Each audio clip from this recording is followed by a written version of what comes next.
My name is Casablanca, and there are people who walk through my gate and feel, before a single word has been spoken, that they have arrived somewhere they were always meant to find.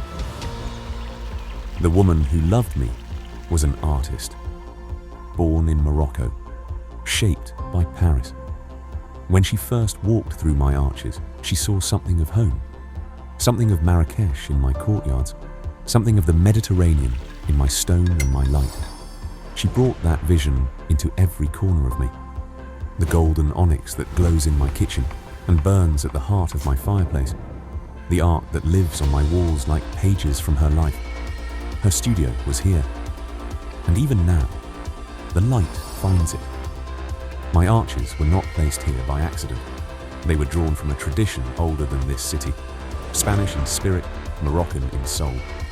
And they frame every view, every corridor, every moment of daily life with the quiet reminder that beauty was considered here.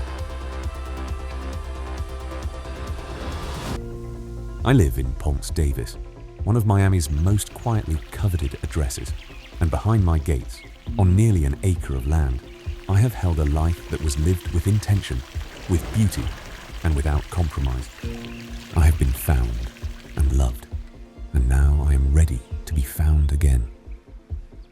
My name is Casablanca, and I have been waiting for you.